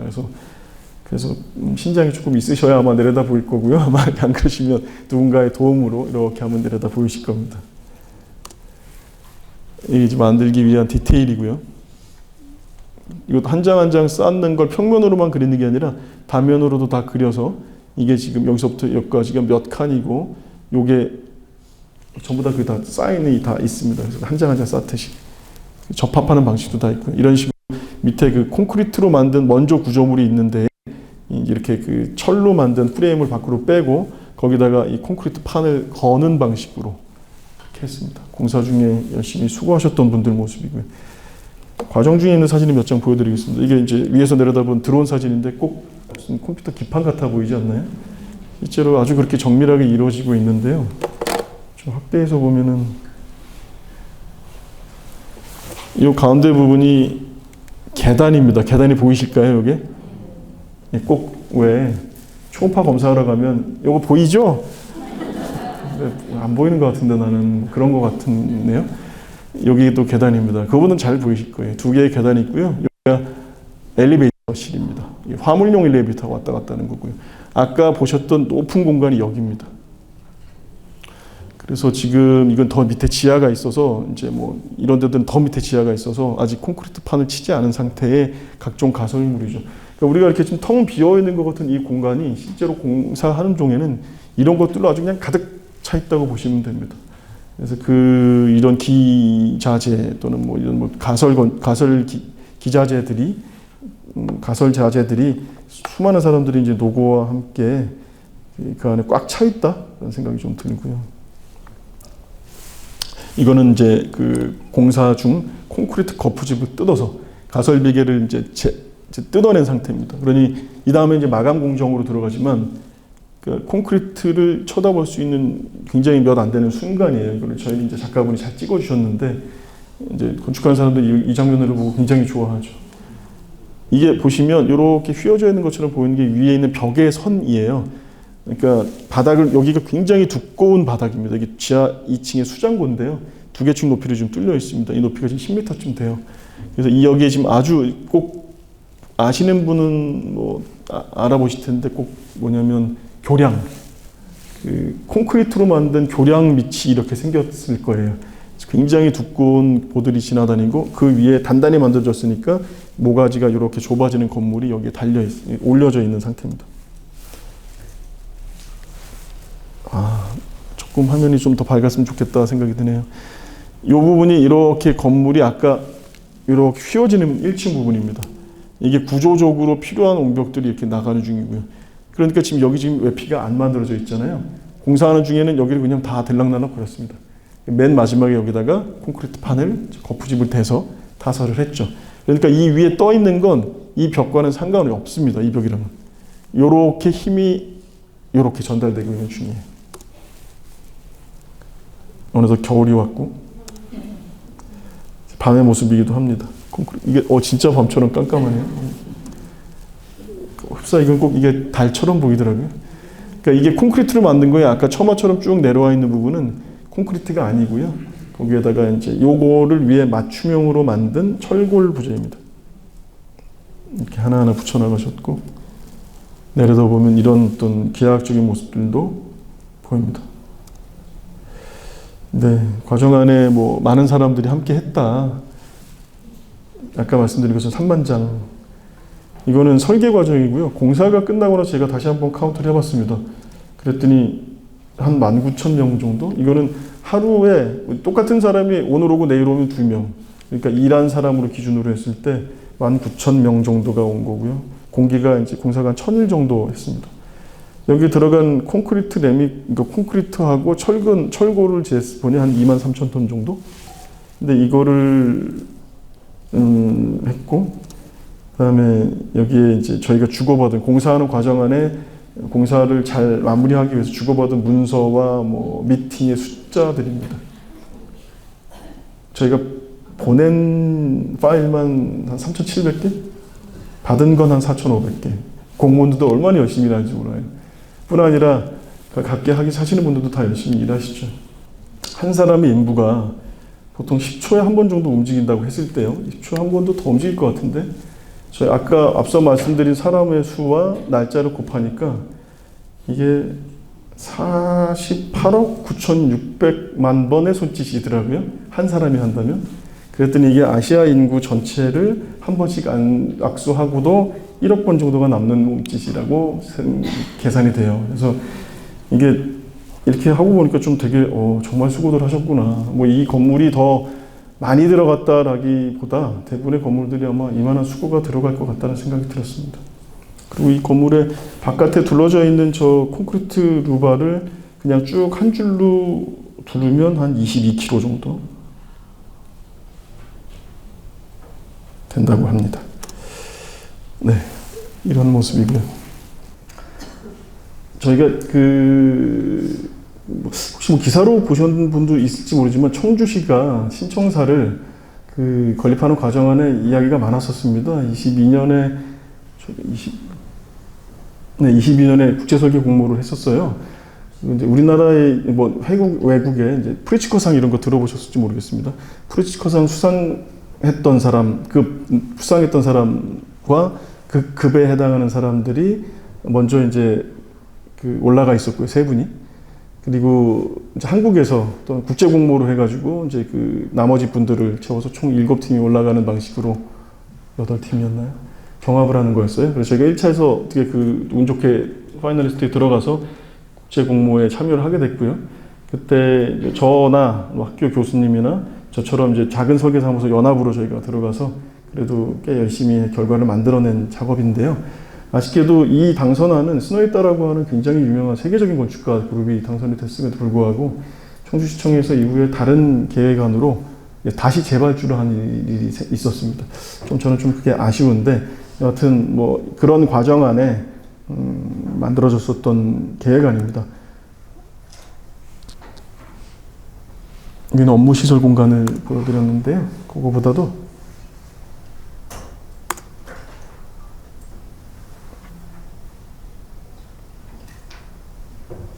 저희가 그렸던 그림입니다.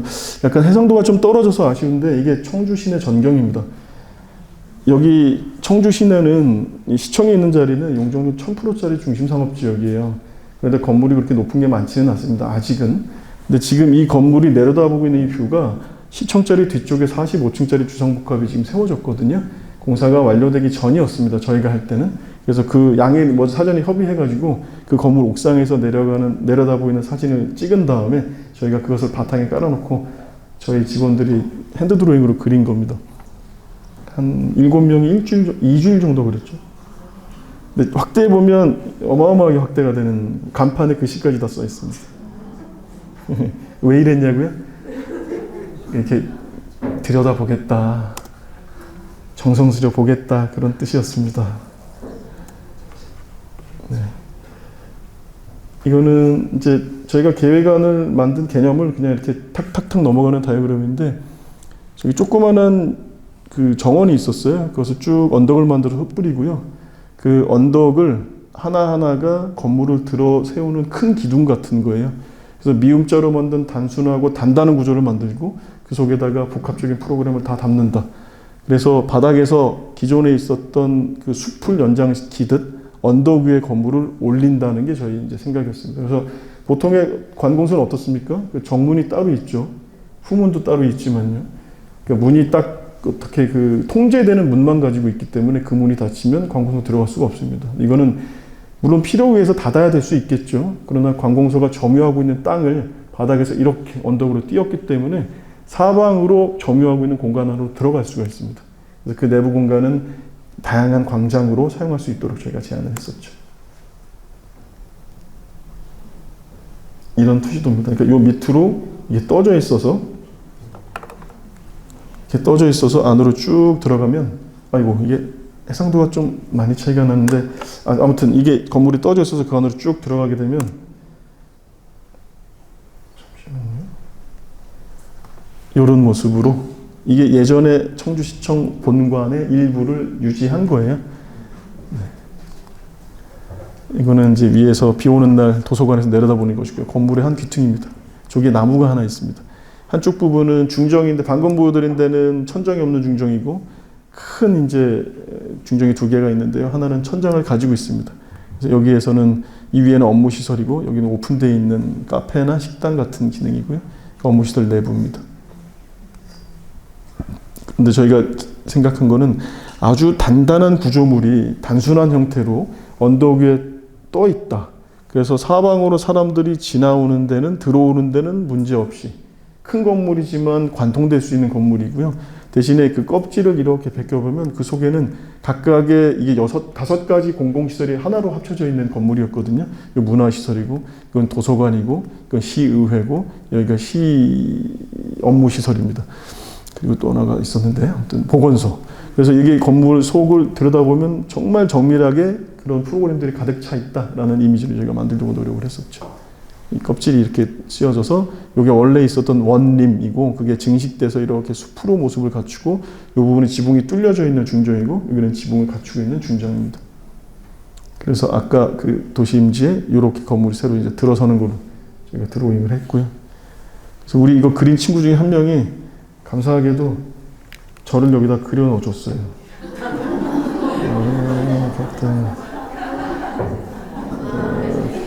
이게 접니다. 제가 머리를 짧게 깎고 다니다 보니까 이렇게 좀 젖이 있으면 항상 모자 쓰고 다니거든요. 모자 쓰고 있는 사진을 저기다 넣어줬어요. 다른 친구는 여기 있습니다. 여기 어디 떠 있습니다. 네, 이거는 저희가 이제 그 학교 설계를 한 건데 리노베이션 한 겁니다. 증축이고요.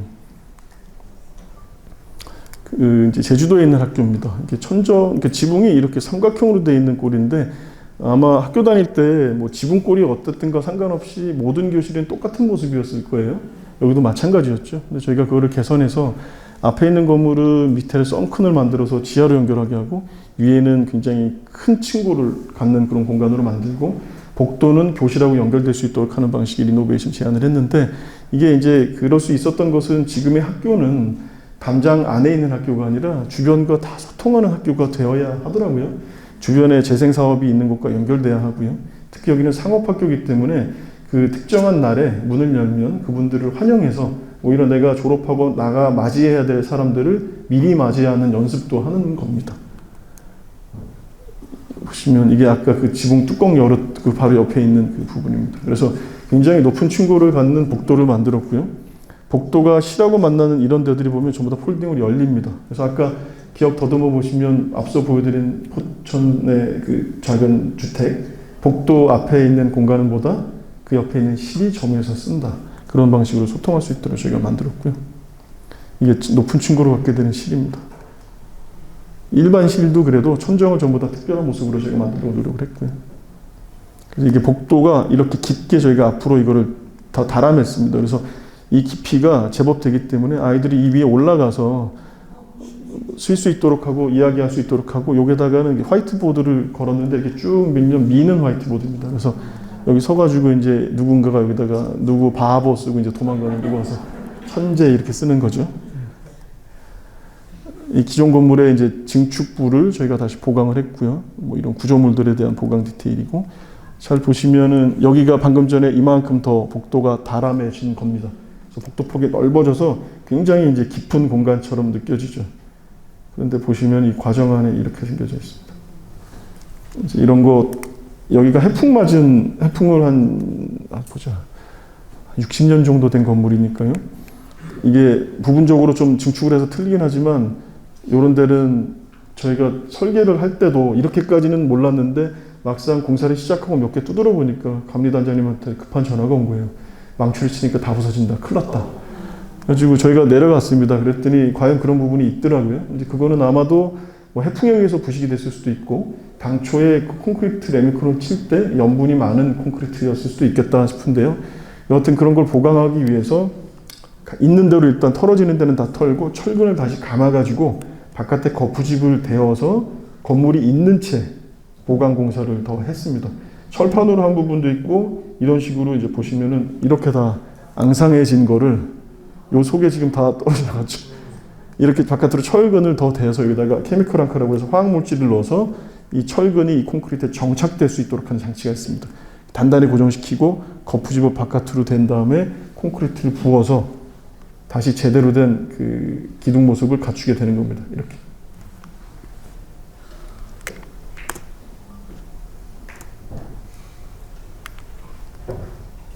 오늘 기술적인 말씀을 좀 많이 드리게 되나요? 이렇게 또 생경한 부분이실 것 같아 설명을 제가 드리게 됩니다. 이건 이제 두 가지 나왔습니다. 이게 저희가 최근에 공모 당선됐었던 거 두 가지인데요. 이건 작년에 당선돼서 올 초에 납품을 마친 남해에 있는 그 폐교를 활용한 지역 특화 시설이에요. 그 말하자면 폐교 부지에다가 그 지역에 체류할 수 있는 콘텐츠를 만드는 건데 저희 사이트는 캠핑장이었습니다. 저희가 23년에 공모전을 내리 떨어지고 상심해 있는데 이게 이런 사진이 하나 떴습니다. 아이고, 예, 이런 사진이 공모전 사이트 설명 사진을 딱 봤는데 우와 너무 사진이 좋은 거예요. 그래서 이제 다시 기운을 내고 저희 사무실 친구들에게 이제 의사결정을 대부분 맡긴 채 저는 이제 사이트를 가봤죠. 너무 멋있었고요. 이렇게 지금 이렇게 이 뒤로 돌아서면 다랭이 논이 그냥 아주 그냥 쫙쫙쫙 있습니다. 쭉 내려가는 부분이고 여기 보면 반듯해 보이는 이 부분이 여기가 지금 뚝을 세워서 요만큼은 간척 사업을 하는 곳이에요. 여기까지는 자연스러운 산세 같이 보이시죠? 여기부터 반듯해 보이니까요. 여기가 이제 간척한 부분입니다. 그 간척한 부분의 한 덩어리가 지금 보시면 여기 학교가 하나 남아 있었는데 이 사진을 찍을 땐 있었지만 실제로는 철거가 되었습니다. 그래서 저희는 철거된 상태에 이제 설계를 했고요. 여기서부터 여기까지 학교 부지입니다. 오래된 학교였지만 이제 인구가 줄어들다 보니까 학교로 쓰기는 못하고 비워진 채 오래 방치되다가 한기퉁이에서는 뭐 마늘 공장 한 귀퉁이에서는 그 게이트 볼장 이런 것들이 들어오면서 공공이 쓰고 있었는데 이제 통합해서 쓰는 걸로. 저희 계획은 일단 요거는 빠져 있지만 요것도 이제 아마 통합되게 될 것 같습니다. 그래서 저희가 생각한 것은 기존에 있었던 학교의 흔적을 이제 추가 제안을 드린 거였습니다만 건물이 헐어졌더라도 이렇게 내려다보면서 수십 년간 이 길을 오갔던 사람들에게 어떤 기억의 한 귀퉁이를 차지하고 있는 그 볼륨이라도 유지하자. 그래서 철근 콘크리트로 철골로 만들고요. 이게 그 캠핑장이다 보니까 그렇게 프레임 사이로 캠핑카들을 정박시키도록 하자. 그리고 그 지역의 그 농어촌 같은 경우에는 뭐 몸을 살피는 차도 오고 도서관 차도 오고 뭐 밥차도 옵니다.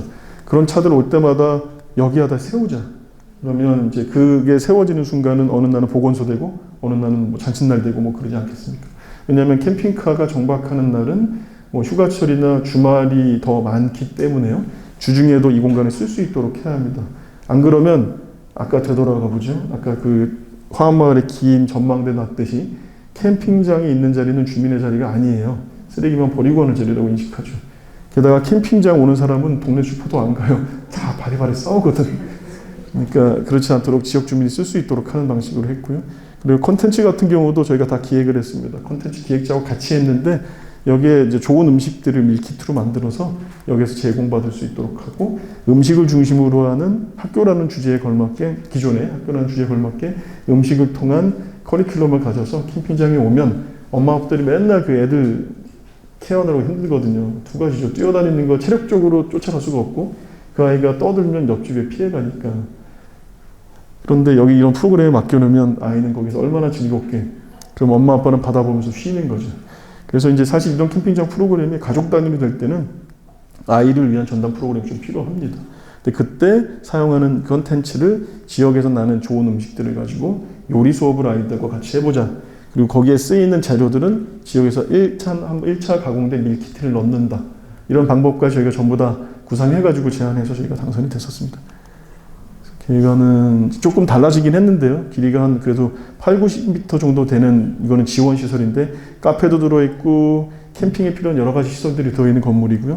이거는 이제 앞으로 개선될 게이트 볼장이고 이 앞쪽이 뭐 여러 가지 야영 시설이 들어오게 됩니다. 디테일은 많은 고민을 했는데 앞서 사진미술관을 해봤잖아요. 저희가 아무리 열심히 그려도 이렇게 새롭게 생산하는 그러니까 세상에 없던 것을 이렇게 뭐랄까 수공예적으로 만드는 것이 너무 어렵습니다. 사실 고생도 많이 하셨고 그래서 이 집은 서울이야 그래도 저희가 뭐 시간 날 때마다 가서 이렇게 좀 어떻게든 간섭도 하고 잔소리도 하고 혼나기도 하는데 여긴 남해거든요. 저희 브리핑하러 한번 갔다 오면 진짜 와 가서 2시간 회의하는데 이틀 걸려요. 남해는 더 가기가 그렇게 쉽지가 않더라고요. 그래서 저희가 이 지역에서 생산할 수 있는 방식을 굉장히 많이 고민을 했고 그 콘크리트를 타설하고 또는 콘크리트 블럭을 쌓고 그런 걸 철근으로 어떻게 엮고 공장에서 생산되는 철부재들을 쌓아서 엮어서 하는 방식으로 저희가 최대한 만들었습니다. 그래서 당초 저희가 공모전에 제안했었던 계획안과 조금 달라진 이유는 이것을 구축하는 방식을 저희는 그걸 이제 로우 테크놀로지라고 하는데 말하자면 1970년대에 지어도 지을 수 있다 이런 생각으로 저희가 그런 방식으로 저희가 지었고 대신 그렇게 짓지만 이 건물이 주는 미감은 그래도 70년대 건물처럼은 안 보여야 되지 않겠습니까?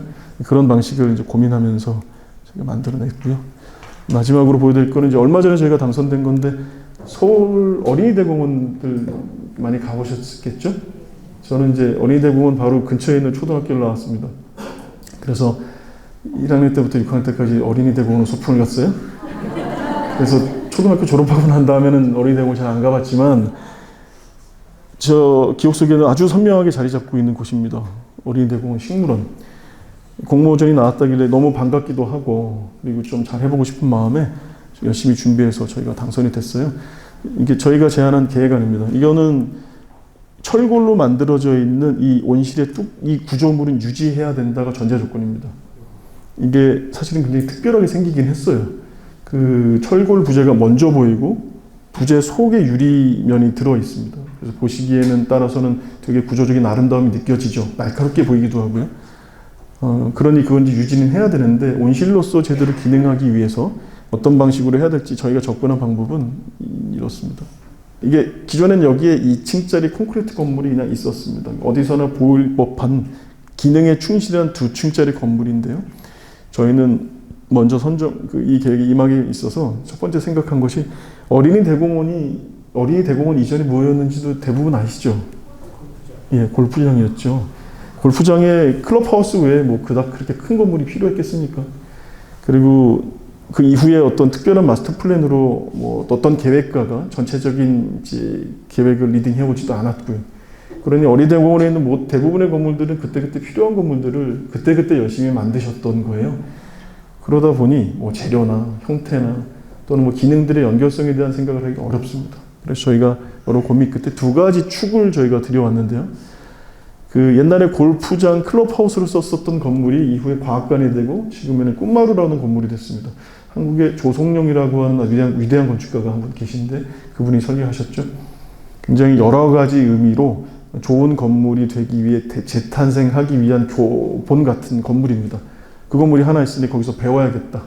그럼 그 방향을 좀 일단 축으로 잡았고요. 또 하나는 왼쪽엔 어린이 대공원인데 어린이 대공원 속에 어린이 놀이터가 있습니다. 제목이 좀 참 이상하더라고요. 어린이 대공원 속에 있으면 놀이터는 다 어린이 놀이터 아닌가? 근데 어린이 놀이터가 있습니다. 그리고 여기는 이제 조그만 동물들을 따로 모아서 꼬마 동물 마을이라는 데가 있습니다. 그러니까 어린이 대공원이 어린이고 식물이고 동물이면 뭐 다 아니겠어요? 그래서 이거를 다 연결할 수 있는 방법을 생각해 보자. 그 2가지 축을 저희가 이 건물 안에 표현한다고 생각을 했고요. 앞서 있는 그 건물에서 오게 되는 여러 가지 동선들과 직접 뭐 보이지는 않지만 여기서 뭐 가서 바로 닿지는 않지만 의식적으로 환영하기 위한 게 건물을 양쪽으로 열었습니다. 요 열게 되면 앞으로 나오면 여기가 푸드코트예요. 맛있는 것도 먹고요. 그리고 여기 있는 입체적인 그 모습은 향후에 저희가 추가 제안 드렸었던 건데 이게 훨씬 세죠. 이거 밖에서 환한 데서도 볼 수 있습니다. 이렇게 돼서 연결될 수 있는 입체 복인도 저희가 만들었습니다. 그래서 저희끼리 얘기할 때 이 형태는 이제 날개 달린 도마뱀, 이렇게 도마뱀 같은 꼬리가 길고 날개가 있는 도마뱀 같다. 그래서 저희가 도마뱀이라고 부르면서 프로젝트에 임했습니다.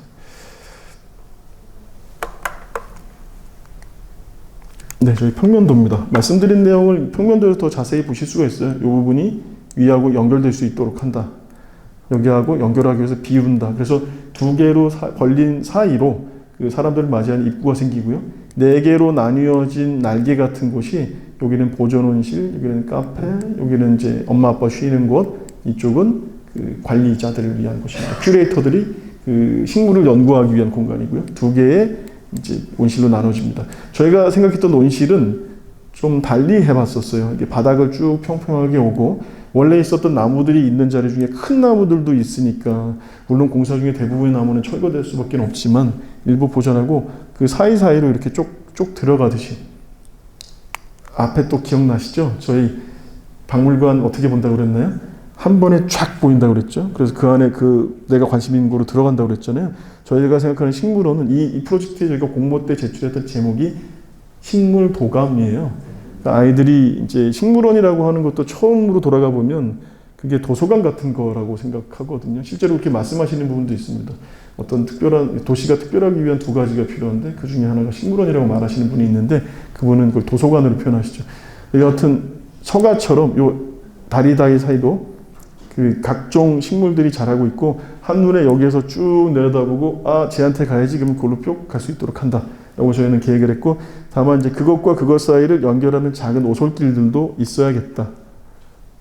앞서 말씀드렸던 메스가 형성되는 과정입니다. 기존에 있는 건물에서 철골만 유지하고 가운데 새로운 프로그램을 끼고 입체적으로 연결한다. 단면으로 보면 이런 모습을 가지고 있습니다. 네, 그러면 이제 제가 뭐 오늘 뭐 이런 기회에 여러분들하고 뭐 얘기 나눌 수 있어서 참 좋았고요. 뭐 다시 처음으로 돌아가 말씀드리면 아직 저희는 뭐 저뿐 아니라 저희 팀 자체가 무언가를 계속 해나가면서 어떤 방향으로 가고 있는 것 같다. 이기 때문에 어떤 건축관을 말씀드리는 시간은 뭐 부족했을 것 같고요. 다만 이런 건물이 실제로 지어지는 과정 안에 어떤 논의들이 있고 어떤 생각으로 그 생각을 가지고 어떤 선택들을 만들어내 왔는가, 선택을 통한 결과물을 만들어내 왔는가 라고 설명드릴 수 있을 것 같습니다. 네, 들어주셔서 감사합니다. 네.